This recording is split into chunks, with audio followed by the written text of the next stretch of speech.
To get started, let's look at some important buttons. The On button is the top button on the right-hand side. You press that, your display will appear. You may type your numbers, your number pads available here.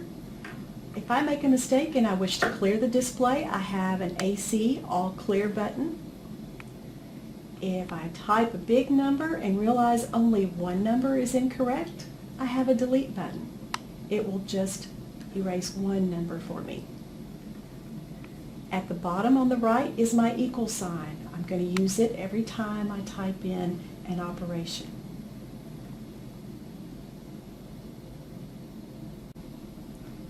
The operation buttons are in gray beside the number pad: addition, subtraction, multiplication, and division.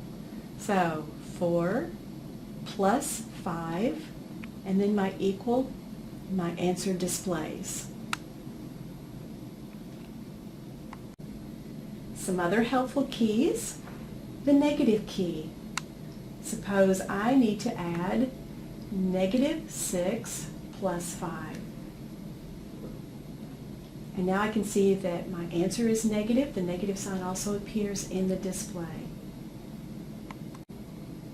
The exponent key is on the second black row. It looks like a little caret. I use the exponent key when a number is multiplied times itself. If I have the number 5 raised to the third power, that's the same thing as 5 times 5 times 5. I hit my equal sign and my answer displays. I also have a square root key. The second row of black keys, it's the second key. I press it first and then the number.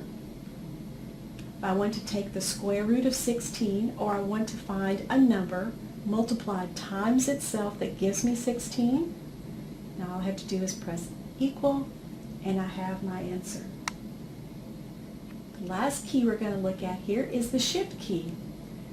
The shift key causes any function in yellow above a key to be performed. For instance, to turn the calculator off, since off is in yellow, I press the shift and the AC key and the calculator turns off. And now for fractions. This calculator is very fraction friendly. You have a fraction button. Here are the second row of black buttons on the left hand side.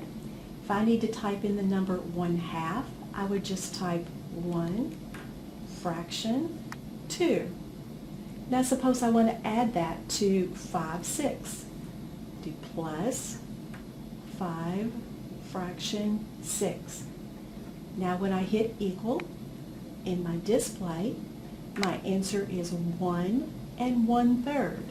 This is a mixed number. I have a whole number 1 and the fraction 1/3 in my answer. The compass test for math is multiple choice. Suppose I look at my answers, I don't see 1 1/3. The fractions that I see are not mixed fractions, they're improper. I can convert this to an improper fraction by using my shift key and then my fraction key. Now it has become 4/3, which is equivalent to 1 1/3. Perhaps I look at my answers and they're all in decimal format, not fraction. Remember, a fraction is just a division problem, so 1/2 is the same as 1 divided by 2. When I add that to 5 divided by 6 and press equal, now I have my answer in decimal form. This calculator should help you be successful on the compass test.